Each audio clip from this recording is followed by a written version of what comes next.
Je vous remercie. Merci beaucoup.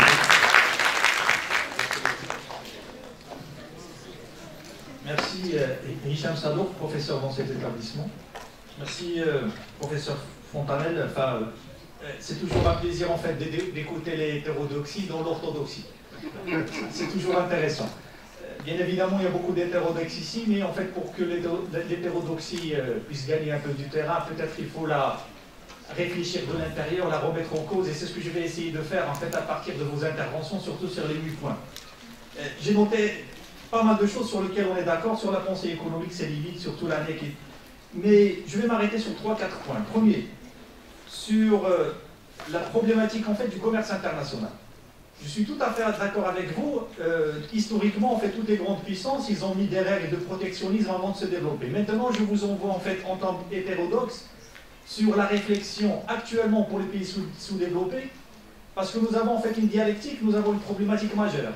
Si nous mettons des règles au non-commerce international, on va développer la rente. Et là, ça nous renvoie à la problématique en fait au niveau de la qualité des institutions internationales, et on a aussi ce dilemme aujourd'hui entre essayer d'avoir une vision en termes longitudinal, en termes de temporalité, entre développer une économie et appauvrir le peuple, et il y a une certaine minorité qui s'approprie les richesses et les pouvoirs, en attendant, espérons d'avoir quelque chose, ou la question immédiate d'ouvrir en fait les économies des pays sous-développés pour que le peuple puisse vivre sans économie. Parce que, qu'on le veuille ou pas, c'est beaucoup plus intéressant pour le petit peuple d'aller acheter des produits fabriqués en Chine moins chers, ça donne du pouvoir d'achat, que d'avoir des locaux aujourd'hui qui vont vendre moindre qualité. Donc vous avez compris en fait le dialectique, et c'est cela, en termes d'hétérodoxie, en termes de libéralisme, commerce international, on n'a pas en fait cette réponse aujourd'hui entre le développement de la rente et le protectionnisme en attendant des jours meilleurs ou des décennies meilleures pour qu'on puisse s'ouvrir. Ça c'est ma première, je crois, remarque. La deuxième question qui me semble en fait intéressante, sur lequel peut-être si j'ai le temps on peut y revenir, j'ai pas envie de m'accaparer le pouvoir, sur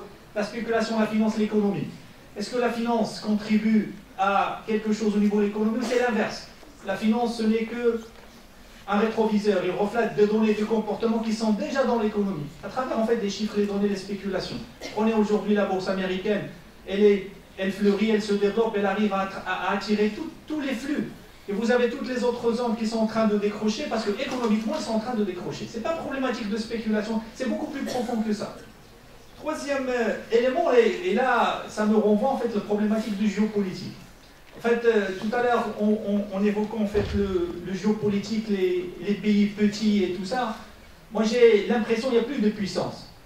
Il y a une seule puissance, les États-Unis, au niveau financier. Elle attire tous les flux financiers chez elle. Mais au niveau militaire, tout ça, elle est presque, elle aussi, elle est en décadence, et vous avez la montée des petits qui étaient dans la périphérie. Le Grand Sud, aujourd'hui, vous prenez le pays en fait en Afrique, vous prenez même le Niger, vous prenez même le Maroc. Il arrive aujourd'hui à dire à la deuxième, troisième, quatrième puissance mondiale non. Ce qu'il ne pouvait pas dire. Donc la géopolitique, la transformation que nous avons aujourd'hui au niveau mondial, il commence à libérer pour des tas de choses, y compris en fait la technologie que vous avez évoquée. J'ai d'autres questions, mais je ne vais pas m'arrêter, enfin, parce que j'ai beaucoup parlé. Premier élément, il me semble qu'au niveau philosophique, parce que vous êtes un peu philosophe, entre aussi cette dialectique entre l'universalisme et l'individualisme. Ce qui marche pour tous les autres, est-ce que je dois l'adapter chez moi ou je dois faire prévaloir la spécificité? Qu'on le veuille ou pas, ce qui vient des États-Unis, ce qui vient en Europe, c'est qu'il a fait ses preuves, il a apporté une valeur ajoutée pour libérer économiquement, politiquement les autres. Et donc là, ce dialectique aussi, en tant qu'hétérodoxe, j'aimerais avoir votre réflexion là-dessus. Merci. Merci. On donnera la parole après aux autres, parce que là, il y a beaucoup de choses. Donc il va répondre d'abord. Moi, je vais essayer, parce que c'est pas si évident que ça en si peu de temps, et parce qu'il pose une question qui est beaucoup plus large que ça. Moi, ce que je pense aujourd'hui par rapport au commerce international, c'est qu'on a un grand problème. Je l'avais traité un temps avec un personnage avec lequel j'étais en bonne amitié, sans partager les mêmes idées. C'était Raymond Barre, qui a été Premier ministre en France. Et la question qui se posait, c'est toujours le choix de la période, le court ou le long terme. On vise quoi? On vise à quel horizon? Si vous visez aujourd'hui c'est sûr que ceux qui peuvent se procurer aujourd'hui les montres chinoises, etc., ben, qu'ils les prennent. Mais vous savez que vous n'arriverez pas à vous développer. Donc, à quel horizon vous placez votre système? Aujourd'hui, moi, je donne toujours des cours à l'Institut libre des relations internationales de Paris, et je suis toujours surpris de voir à quel point les jeunes, en tout cas en France, sont préoccupés par leur avenir au terme des termes climatiques. Ils sont prêts à faire des sacrifices, parce qu'ils ont un peu plus peut-être que les étudiants des pays africains, ils sont prêts à faire des sacrifices parce qu'ils ont peur d'un avenir dans lequel le réchauffement climatique sera excessif. Moi, à l'époque, je vais vous dire une chose. En 1980, je donnais un cours. Ce cours s'appelait « Économie de l'écologie ». Tous les marxistes étaient contre. Je l'ai tenu pendant 4 ou 5 ans et après, je me suis rendu compte que pour ma carrière, il était préférable que je fasse autre chose.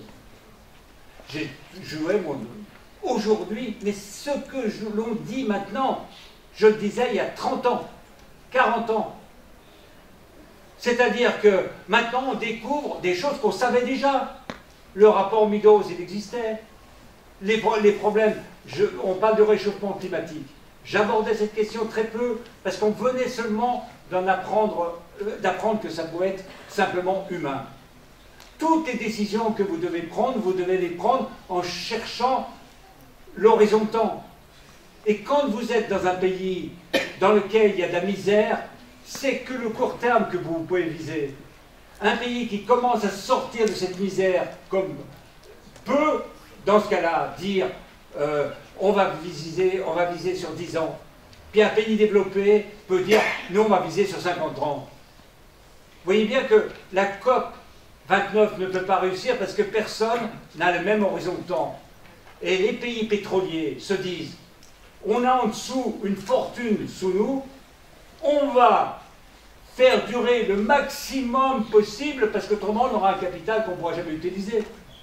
Donc tous ces pétroliers, ils vivent à très très court terme alors que les autres devraient vivre à long terme. Vous voyez la différence? L'espace-temps est un espace fondamental et il dépend des sociétés dans lesquelles on vit. Ça dépend de la société dans laquelle vous êtes. Certaines qui sont développées peuvent se dire « je vise à 20 ans », ceux qui ne sont pas, ils visent à 1 année, 2 années. C'est le vrai problème qu'on a. Et il ne peut pas y avoir d'accord dans le COP29 en grande partie pour ça. D'abord parce qu'il y en a qui sont intéressés directement, d'autres parce qu'ils n'ont pas les moyens de faire autrement, et puis ceux qui sont développés, derrière ça, parce qu'il y a une chose auquel je n'ai pas parlé, bien entendu, à laquelle je n'ai pas parlé, et qui est très importante, ce sont les firmes multinationales. Il faut quand même imaginer le poids qu'elles exercent sur tous les pays. Le poids incroyable. Parce que c'est non seulement un poids, mais quand vous avez dans de nombreux pays africains des firmes multinationales qui sont installées, elles ne réinvestissent jamais sur place. Dès que vous produisez, vous ne pouvez pas faire d'investissement. L'investissement est par ailleurs. Comment voulez-vous, dans ce cas-là, arriver à développer votre pays? Sur quoi? Donc vous demandez de l'aide internationale. Aujourd'hui, tous les pays sont endettés. La France est endettée, l'Allemagne n'est pas endettée, mais compte tenu de sa constitution, elle commence à devenir un peu endettée. La première chose qu'ils ont faite, première proposition, réduction d'aide aux pays du tiers-monde. Normal? Personne ne se reconnaît de responsabilité. Et pourtant, on en a une. Moi, vous savez, j'ai été donné des cours à Haïti il y a quelque temps, mais j'avais honte. J'avais honte de penser qu'en France, on avait été là-bas, qu'on a détruit pratiquement toute l'économie. Et lorsqu'on a supprimé l'esclavage, on a payé, remboursé ceux qui étaient responsables de l'esclavage. Et vous dire après que ce pays n'arrive pas à se remettre, et on dit, ben non, finalement, attendez, ça fait il y a 100 ans, etc. Mais comment ils pouvaient se remettre? Vous n'avez plus rien. À côté, juste à côté, vous avez la République dominicaine. Elle vit suffisamment bien, tranquillement, mais ils n'ont pas été exploités par les Français à ce moment-là. Vous voyez la différence? Et qu'on ne peut pas s'arrêter simplement à dire on n'a pas de responsabilité. On a une responsabilité. Par contre, alors je termine pour bien expliquer. Je ne dis pas c'est la France. Moi, mon grand-père, il travaillait 12 heures par jour, 6 jours sur 7, puisque le dimanche c'était interdit. Il travaillait dans des conditions terribles. Et je peux vous dire que quand on me dit « tu viens d'une famille colonialiste », ça me fait quand même marrer, justement parce qu'il n'avait pas le moyen de recevoir quelques avantages du fait qu'il soit français. Merci. Bon. Alors, Saïd... Je n'ai pas tout répondu, là, mais c'est... Oui. Donc, bonjour tout le monde. Merci beaucoup, cher Grenoblois. Sincèrement, ça me fait plaisir. Moi, c'est la première ville, là où j'ai été, c'était Grenoble il y a presque 20 ans. Pour faire mes études là-bas, l'Isère, ça fait plaisir de rencontrer les Grenoblois ici. Juste par rapport à votre intervention, sincèrement, c'était une intervention, comme vous l'avez bien dit, qui s'inscrit dans le cadre de l'hétérodoxie. Et là, j'ai une grande pensée au grand économiste François Perroux, et surtout la fameuse phrase, voilà, dans le cadre de la mondialisation, qui disait que dans la mondialisation, surtout la première configuration, au niveau de l'internationalisation, eh ben, l'espace le territoire est un espace clos des facteurs de production. Sincèrement, ça m'a touché cette phrase. Quand on dit espace clos des facteurs de production, eh ben, c'est-à-dire on fait allusion à la théorie, la concurrence pure parfaite, c'est-à-dire on peut parler de la mobilité domestique, il n'y a pas de dynamique migratoire au-delà des frontières nationales. Mais par rapport à votre exposé, j'ai une question. Les 8 hypothèses que vous avez soulevées, est-ce qu'on est devant aujourd'hui? Est-ce qu'on est à la veille d'une nouvelle configuration de la mondialisation? Et pourtant, le capitalisme, elle est toujours là. C'est-à-dire un mode de production, un système économique qui profite des critiques pour, on va dire, perfectionner et pour perdurer. Surtout dans une sphère marquée par, comme on disait, tout a un prix. La monétisation de l'économie à l'échelle globale. Quand vous prenez par exemple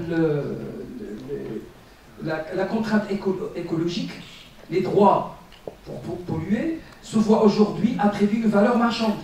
Et ça c'est très important, chose qui a permis, on va dire à la mondialisation, d'intégrer la configuration écologique. Donc à chaque fois qu'il y a des contraintes, on essaie toujours, on va dire, de les cerner pour les intégrer et par la suite permettre au capitalisme de survivre. Et merci. Oui, alors sur ce point, je suis d'accord avec vous. Hein. C'est-à-dire que le capitalisme a toujours réussi à retrouver un rebond lorsqu'il a été contesté. Mais moi, ce n'est pas contre l'économie de marché. Je demande simplement qu'il y ait des procédures qui permettent de faire une répartition qui soit plus juste pour les gens, plus égalitaire, moins excessivement folle. Moi, je vous dis honnêtement, aujourd'hui j'ai peur d'une guerre mondiale. Je le dis, j'en ai peur. On a des gens qui ne sont pas normaux, qui sont au gouvernement. On a des gens qui pensent qu'ils sont des rois, des chefs, qu'ils ont tout compris, qu'ils n'ont pas besoin d'écouter qui que ce soit. Mais c'est l'hubris, bien sûr. Mais c'est-à-dire que c'est dangereux. On n'a pas parlé de la Chine, mais c'est dangereux. On n'a pas parlé de la Corée du Nord et maintenant la Corée du Sud. On n'a pas parlé de l'explosion sociale qui va bientôt y avoir au Brésil. On va voir une explosion sociale assez rapidement en Argentine. Non mais faites le tour du monde, regardez comment ça fonctionne. Or aujourd'hui, on a des mouvements qui sont de plus en plus, je dirais, tournés vers quelqu'un, on dirait chez nous, en France, on dirait vers l'extrême droite. Et vous voyez que le monde est de plus en plus tournée vers l'extrême droite. Or, les extrêmes droites, quand elles sont au pouvoir, au bout d'un moment, elles se mettent en guerre. Et donc, j'ai cette peur-là. J'avoue que d'autant plus qu'il y a du nucléaire. Hein. Vous savez que quand Oppenheimer il a fait le nucléaire, il a dit c'est la fin des guerres. Car personne n'aura le courage d'utiliser cette arme. En fait, les Américains l'ont d'abord utilisé, il faut quand même le rappeler, et ils l'ont utilisé à Hiroshima, et ils l'ont utilisé à Nagasaki, non pas pour les raisons qu'ils ont indiquées, mais pour d'autres raisons. Et ça, c'est plus extraordinaire. Alors je vais vous dire la vraie conception, la vraie, pas celle qui est... On nous a toujours dit qu'ils ont envoyé la bombe à Nagasaki, à Hiroshima pour avertir les Japonais que s'ils n'abandonnaient pas immédiatement en quelque sorte la guerre, puisqu'ils étaient encore en guerre, eh bien, ils utiliseraient l'arme nucléaire. La question qui s'est posée, où est-ce qu'on allait mettre l'arme nucléaire? Ils ont choisi Hiroshima parce que c'était la seule ville où ils étaient convaincus qu'il n'y avait pas de prisonniers américains. Ils ont envoyé une deuxième bombe. La deuxième bombe, tout le monde a dit, pourquoi Nagasaki? Alors elle était plus faible, elle était plutôt, c'est une bombe, je dirais, de recherche. Donc on l'a utilisée, on l'a balancée sur Nagasaki. C'était pour dire aux autres, et notamment à l'Union soviétique de Staline, qui était en train de prendre toute l'Europe, que si jamais il continuait, la bombe atomique allait tomber sur le Kremlin. C'est la vérité. Parce que le Japon, l'empereur du Japon avait déjà dit qu'il allait abdiquer. Ils vont balancer la bombe un dimanche, alors qu'on sait que l'empereur du Japon va abdiquer et donc arrêter en quelque sorte la guerre 3 jours plus tard. Mais il fallait vite le faire pour avertir les Russes que s'ils continuaient en Europe, eh bien, ils pourraient en prendre une. Vous comprenez? La philosophie des hommes de guerre qui font les stratégies, etc., nous échappe. On a de la difficulté à comprendre ça. Vous dire, Hiroshima, c'était pour voir aussi combien de morts ça provoquait. Quel était aujourd'hui, en utilisant Hiroshima de manière la plus efficace, il n'y a plus rien. Elle a explosé trop vite. Il fallait la laisser encore tomber un peu plus, et alors là, ça aurait été merveilleux. Il faut comprendre ça. Vous n'êtes pas... Moi, je travaille sur les problèmes stratégiques, je vois souvent les problèmes de guerre. Je suis très inquiet de la manière dont les gens réfléchissent. Est-ce que je peux juste... Oui, non, mais attendez. Alors, oui, il y a des personnalités très importantes qui ne sont pas dans la parole, mais est-ce que je peux également donner la parole aux étudiants? Parce que là, il n'y a que des profs qui parlent. Mais est-ce qu'il y a, au moins avant de donner la parole à Cécile et à Ismaïl, donc est-ce que dans le public, les étudiants, n'ayez pas peur, le monsieur ne mange pas. Hein. Je ne suis pas encore complètement végétarien. Bon, je donne la parole à Cécile. Ah, Cécile, où est-ce qu'elle est?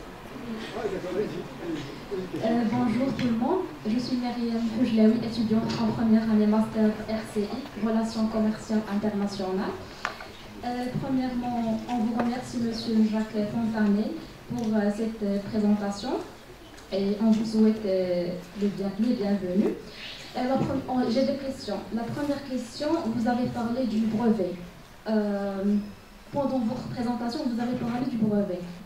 La question, c'est si le coût du brevet semblait élevé, mais quel que soit national ou international peut sembler élevé. Mais pourquoi faut-il payer pour protéger une invention, surtout dans un contexte du commerce international? Vous savez, ça n'a pas toujours existé, les protections du brevet. Ça a été créé il n'y a pas si longtemps que ça. Et vous voyez, par exemple, moi j'ai un petit téléphone là. Oui, il est simple. Hein. Bon. lorsque Samsung a décidé de faire la même forme, Apple a porté plainte et a gagné 700 millions de dommages et intérêts parce que c'était breveté. Le modèle était breveté. Simplement, la forme. C'est-à-dire que si vous voulez faire quelque chose de comparable dans ce domaine-là, vous êtes payé à Apple. Vous trouvez que c'est bien? Vous trouvez ça normal? Bon. Maintenant, si vous trouvez ça normal, il n'y a pas de problème. Hein. Je vous dis, moi, je ne trouve pas ça normal, donc je le dis. Et qu'aujourd'hui, les coûts qui sont représentés par les brevets, vous comprenez, les fleurs, Monsanto par exemple, ils ont pris des plantes naturelles qui existent, etc., ils les ont brevetées. Aujourd'hui, quand vous achetez ces fleurs, vous payez toujours à Monsanto. Ils n'ont pas inventé, ils l'ont trouvé. Alors vous me direz, il y a quelques-uns, ils ont fait des liens avec des fleurs, notamment chaque fois que vous achetez des roses et qu'elles viennent de Rotterdam, vous êtes sûr, vous payez un droit pour celui qui a réussi cette rose. Donc voilà, je le dis, mais vous voyez bien que ce n'est pas d'une utilité extraordinaire pour l'humanité. C'est pas avec ça qu'on va... Oui, merci beaucoup. Je vais essayer d'être rapide dans la question que je vais poser. En fait, c'est une question qui est relative aux institutions qui sont en arrière-plan en réalité, me semble-t-il, d'une grande partie, en tout cas, de ta communication. Il y a deux sujets que j'ai relevés. Le premier, c'est la question de l'utilisation d'une mesure alternative du PIB, en particulier pour les économies en développement, qui inclurait une dimension institutionnelle, et pas les mesures institutionnelles qu'on utilise actuellement, qu'on pourrait qualifier pour aller vite d'ethnocentrées, en fait. Bon, moi j'en fais une qualité institutionnelle un peu comme tout le monde parce qu'en Macron on ne peut pas faire autrement, mais pour moi c'est pas complètement satisfaisant ni sur le plan théorique ni sur le plan des proxys qu'on utilise. Et le deuxième point, c'est qu'en réalité, justement dans les classements dont on dispose actuellement, si je prends la France ou les États-Unis, qui sont des pays où la structure de la distribution des revenus permet effectivement à un petit nombre de milliardaires de contrôler l'intégralité des médias, on voit que ces pays-là sont très bien classés. Donc, comment est-ce qu'on devrait faire en fait pour mesurer la qualité institutionnelle d'une manière plus pertinente? La première chose que je pourrais dire, c'est pourquoi comparer. Pourquoi comparer? Ça sert à quoi? On fait une compétition, et si vous faites la compétition, vous le faites avec le PIB. Et le PIB, ça veut dire tu produis. Et la première chose qu'a dit Barnier, c'est ce qui serait bien, c'est que les Français travaillent un peu plus. Il n'a pas dit il faudrait faire payer un peu plus les riches. Non. Il n'a pas dit ils ne payent que 28% d'impôts, on pourrait monter jusqu'à 30%. Non. Il a dit aux Français continuez à travailler plus. Est-ce que c'est la vie que d'avoir qu'à travailler? Moi, je me rappelle mon grand-père, je le répète, il travaillait sans arrêt. Et ça, on trouvait ça normal. Et ça, on trouvait, mais c'est rien, c'est une forme d'esclavage. C'est un moment où vous êtes constamment en train de vivre pour survivre. C'est le vrai problème que moi, je soulève. Et quand je dis que j'ai fait un choix à un certain moment de mon histoire, c'est parce que je ne suis pas économiste rationnel, parce que j'aurais pu gagner beaucoup plus avec une boîte où on me proposait d'être le second, qui est devenu la Sodexo. Mais comme je le disais à mon collègue, si j'avais été le deuxième, elle serait peut-être jamais devenue la Sodexo, qui est la plus grande société. J'aurais certainement fait des erreurs sans problème, donc je ne veux pas me donner compétence là-dessus. Par contre, je crois qu'effectivement, il y a une chose intéressante dans ce que j'appelle RASA, qui a été présenté par... c'est-à-dire essayer de trouver d'autres critères, qui ne sont pas simplement économiques au sens pur, mais qui est de savoir comment les gens vivent leur vie. Moi, j'ai habité dans un petit village en Haute-Savoie. Alors, il dit toujours, mais la Haute-Savoie, c'est un pays de cocagne, où on n'avait pas grand-chose, parce qu'on avait un habit, et on avait l'habit du dimanche, parce qu'à l'époque, on allait à la messe. Donc il fallait qu'on soit bien pour aller à la messe, et puis c'est là où j'ai appris qu'il fallait mettre la cravate quand on était professeur, mais j'ai décidé de ne plus la mettre, parce que justement c'était en contradiction avec ce que je pense. Mais vous voyez l'idée qui est derrière. C'est-à-dire qu'on était quand même heureux. On n'avait pas tant de choses. On n'avait pas... Mais aujourd'hui, sans arrêt, vous avez la publicité qui est derrière vous qui vous dit « Mais si t'as pas ça, t'es pas bien. Si t'as pas ça, t'es pas bien. » Moi, par exemple, quand il y a eu... En France, ils ont décidé de mettre la vitesse à 90 km/h. J'avais proposé à Citroën, qui faisait la 2 chevaux, de faire une publicité qui était acheter une 2 chevaux, la seule voiture que vous pouvez utiliser complètement. Elle ne pouvait pas aller à plus de 90. Mais quand vous êtes à 90 et que vous achetez une Lamborghini ou une Maserati ou une Ferrari qui va à 300 km/h et que vous devez aller à 90 km/h, franchement, bon, d'accord. D'accord. Voilà. Il y en a qui ont des droits, d'autres pas.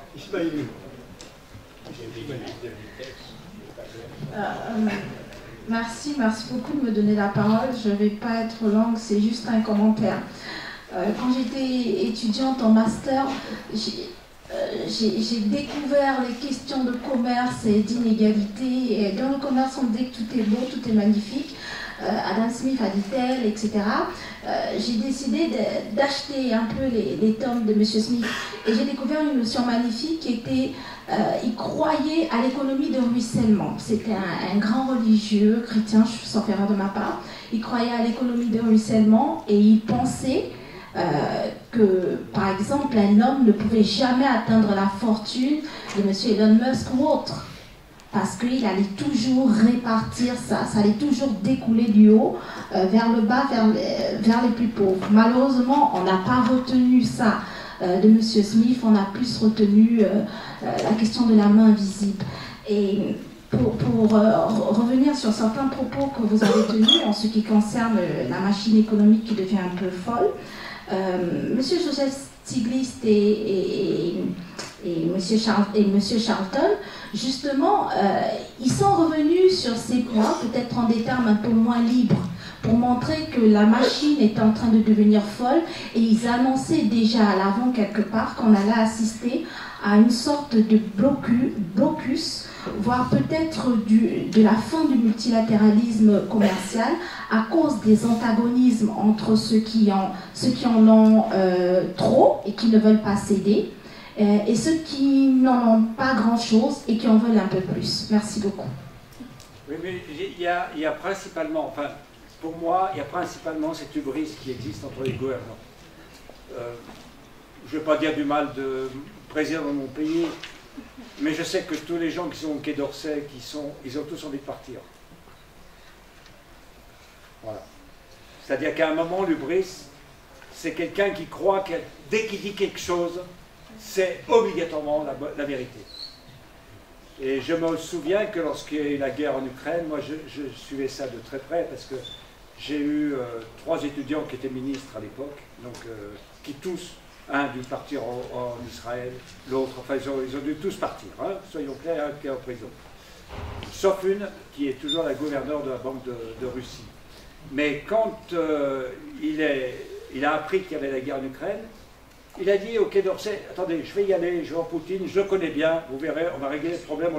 Il a fait comme Trump, en 1 heure, je vais régler le problème. Mais franchement, il faut être fou.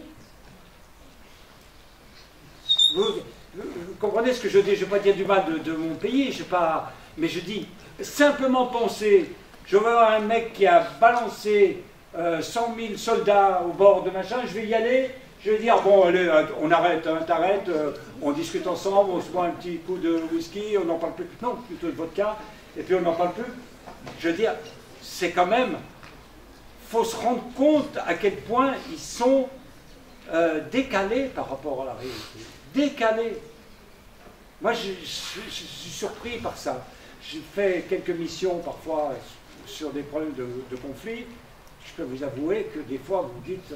je me pince un peu parce que j'y crois pas. Je n'ai pas de montre, mais moi je gère le... On a l'heure. Monsieur Doyen, monsieur Président. Je crois que... Et il va nous donner les impératifs du temps. Oui, je vais respecter un peu le deadline en termes de temps. Je vous remercie pour votre brillante intervention.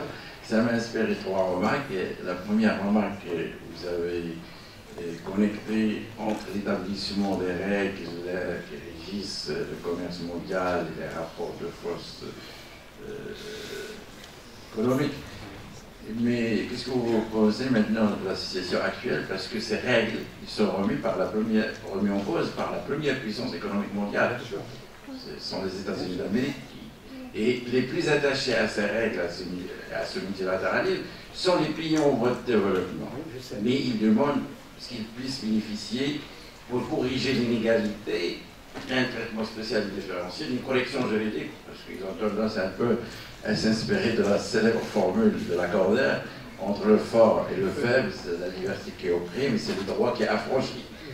Donc, ils ont tendance à privilégier, c'est-à-dire un commerce multilatéral basé sur les règles, que le retour à un rapport de force basé, bien sûr, sur la domination des grandes puissances.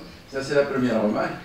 La deuxième remarque, c'est étonnant et c'est paradoxal, parce que celui qui a attiré l'attention sur les risques que constitue la domination de l'économie numérique par les GAFAM, c'est Francis Fukuyama.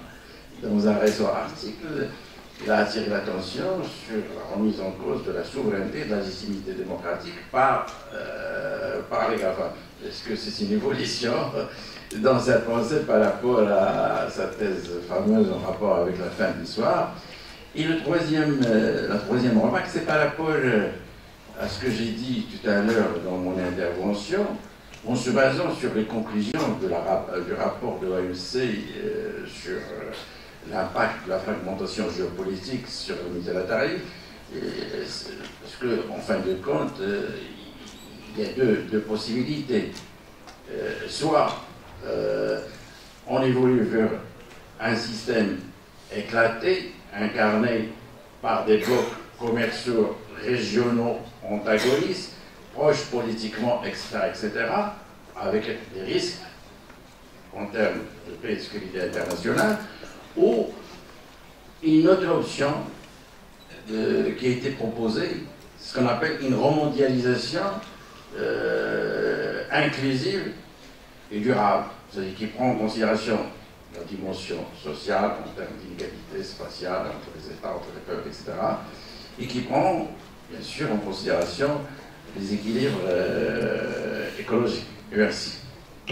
Bon, pour moi, il y a trop d'inégalités presque partout. Je ne sais pas comment vous dire, mais dans les rapports, par exemple, l'Allemagne, j'en parlais avec Hamed il n'y a pas longtemps, lorsque Trump était allé en Allemagne, en 2018, il avait dit « Je ne comprends pas pourquoi vous achetez du pétrole et du gaz à la Russie, car à un moment ou un autre, elle vous tiendra au bout, elle vous obligera à faire ce qu'elle désire. » Et à l'époque, il a dit, en même temps, à l'Allemagne, ça fait quand même maintenant 40 ans que vous ne payez plus pour la sécurité de votre pays, 40 ans, 50, 60 ans, et donc vous êtes bien beau, mais c'est nous qui assurons, c'est nous qui payons, et vous allez vous chercher le gaz et le pétrole là-bas et pas chez nous. Il avait raison. Il avait raison. Car l'Allemagne aujourd'hui a une crise économique profonde parce qu'ils n'ont plus le gaz qui était aussi peu cher. Et ils sont obligés d'acheter aux États-Unis du gaz liquéfié qui est fait avec du gaz de schiste qui est interdit en Europe. On pollue avec le schiste aux États-Unis, on sort du pétrole, on le vend 2 fois plus cher que ce qu'on l'avait d'un seul coup. Tout le monde se réveille en disant « Mais c'est pas normal que font les Américains ». Mais ils l'avaient averti. Ils les avaient avertis. Et je peux vous dire que lorsqu'il l'avait fait, tout le monde avait dit « Vous avez vu Trump quand même, comment il se conduit ?» Moi, j'aime pas Trump, mais là-dessus, il avait raison.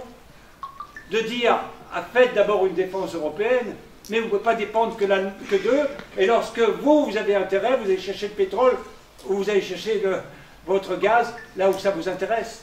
Il y a un moment, il faut faire des choix. » Et donc, quelque part, on se rend compte qu'il y a eu, de la part de l'Allemagne, qui maintenant est en crise, hein, il faut quand même imaginer. Or, lorsqu'on a ouvert les voies à la Chine pour rentrer dans l'Organisation mondiale du commerce, c'est les Américains qui ont souhaité qu'ils y rentrent.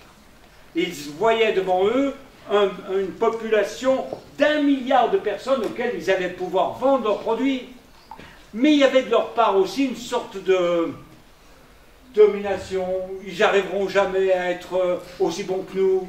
Donc nous, on va produire, eux, ils vont acheter. Et maintenant, c'est l'inverse. Ceux qui produisent mieux. On voit bien que on a méprisé la Chine, on le paye aujourd'hui aussi.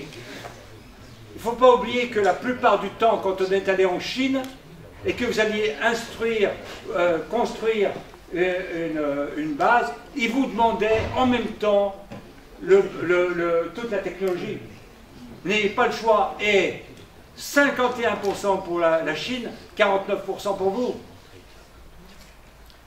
Vous appelez ça du commerce normal? Tous? On se moque du monde, non? C'est pas du libre-échange que je sache. Or, aujourd'hui, la Chine produit mieux et tout le monde veut fermer ses frontières, mais hésite beaucoup parce que si on ferme les frontières, il va se passer deux choses. La première, les terres rares dont ils possèdent à peu près 70%, directement ou indirectement, ils vont nous le faire payer très cher. Ils ont déjà commencé à... Oui, première. Alors on est obligé de chercher d'autres terres rares, etc. On est obligé... c'est très compliqué, et c'est moins efficace, etc. Et la deuxième, là il a dit qu'il allait fermer, mais en fait il dit une chose, c'est TikTok. Parce que c'est dangereux TikTok. Tout le monde sait que ça apprend aux jeunes quelque chose qui restera. On sait très bien que c'est le gouvernement chinois qui dirige TikTok. On a beau avoir mis des installations aux États-Unis au départ, d'en mettre au Canada, d'en mettre en Europe, on sait très bien que c'est le gouvernement chinois qui dirige ça. Ça paraît rien, c'est des petites filles qui dansent, des trucs de ce type-là, mais ils font la publicité électorale avec ça. Et les jeunes vont voter plutôt de ce côté-là. Donc il faut comprendre qu'aujourd'hui, l'information qui vous est donnée par Google, l'information que vous avez par TikTok, c'est des informations qui sont orientées pour que vous soyez bien sage et que vous votiez du bon endroit. Alors, évidemment... Ah, pardon. Voilà, il m'engueule toujours. Mais je l'aime toujours. Hein.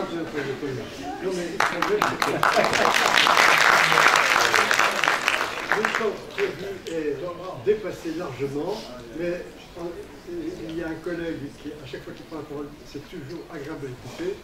Ça sera Et les autres non. Et les autres non. Non, mais c'est pas ça, c'est bien.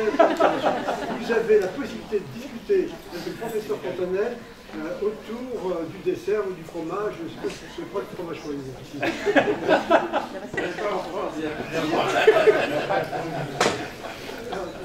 On va le remplacer par autre chose, par des cordes gazette.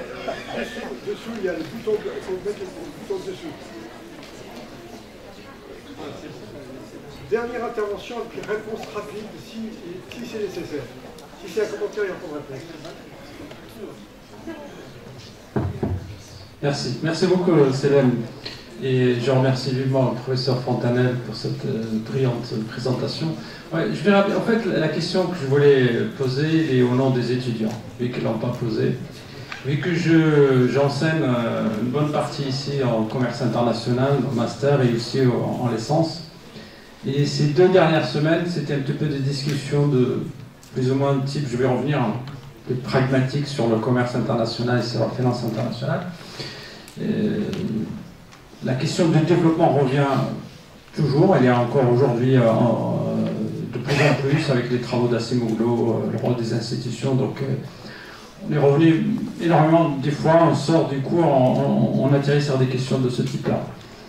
Et donc je vais être peut-être rapide sur quand on comparait les trajectoires des pays qui se sont développés, et on s'intéresse beaucoup plus à l'Afrique.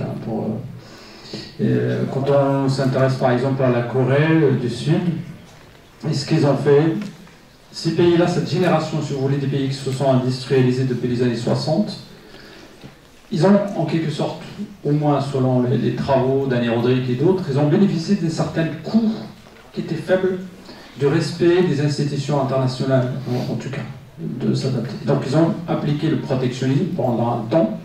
La Corée, par exemple, sur l'automobile, l'a pratiqué pendant 30 ans. Mais c'était une culture aussi. C'est-à-dire qu'ils avaient cette économie de besoin. Ils sont arrêtés au besoin, il n'y avait plus de désir. Le désir va arriver quand ils sont devenus riches. Et les étudiants se posaient cette question, est-ce que par la question de l'Afrique, on est aujourd'hui, est-ce que ce retour, c'est-à-dire qu'on sait que l'industrialisation est importante, que la transformation structurelle est importante, et je crois que c'est un passage fondamental, est-ce que c'est possible de faire comme ce qu'elle a fait la Corée il y a maintenant 30 ans? Est-ce que l'idée de revenir à une politique commerciale protectionniste, qui pourrait prendre des formes diverses, pour développer en quelque sorte. Dans un cadre aujourd'hui, les coûts sont un peu plus élevés, on n'est pas dans le même contexte, donc, sur le plan institutionnel. Ça c'est la première question. Deuxième, cette caractéristique des États-Unis. C'est un déficit gigantesque qui s'accumule depuis des années et qui peut se comprendre aussi parce qu'il joue un rôle aussi important dans le système monétaire international. Donc pour que le dollar existe, il faut aussi que l'Amérique accumule des déficits. C'est une question beaucoup plus pratique aussi. Mais quand on dit l'Amérique, vous avez aussi des Américains, puisque les Américains ils profitent de ça. C'est comme lorsque vous parlez de la France, le Français lui-même est sujet à cette... Donc je fais allusion au paradoxe de Triffin ou Triffin pour certains. Donc c'est la question du système monétaire international qui est peut-être en jeu. Merci. Écoutez, pour parler simplement des États-Unis, il ne faut pas oublier que l'espérance de vie des Américains a baissé. Il faut bien réfléchir à ça. La richesse ne vous permet pas d'être mieux dans votre vie.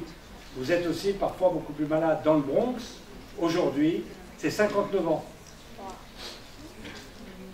Il faut avoir l'esprit de ça. Par contre, vous parlez de la Corée c'est 80 ans. On n'est pas dans le même système économique. On n'est pas dans les mêmes rapports et dans les mêmes répartitions des richesses.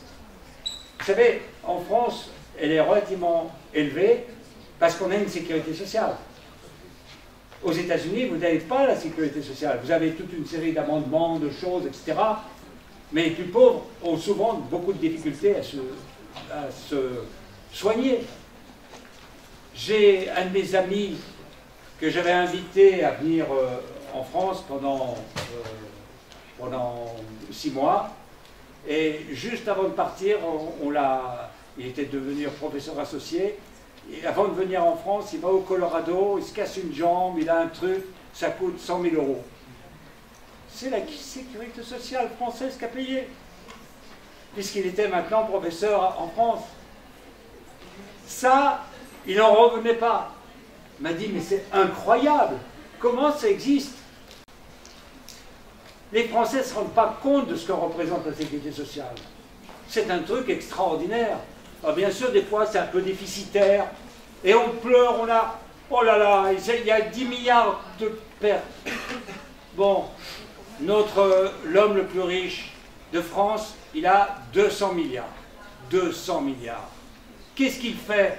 Des parfums, de la mode, des choses de l'économie du loisir, pas de l'économie du besoin. Franchement, si on lui disait, écoute, allez, laisse tomber, parce que... Mais non, parce que Arnaud, c'est lui qui a mis, évidemment, notre président au pouvoir. En tout cas, on va arrêter là. J'étais un peu fort, mais c'est pour réveiller les mondes. Hein.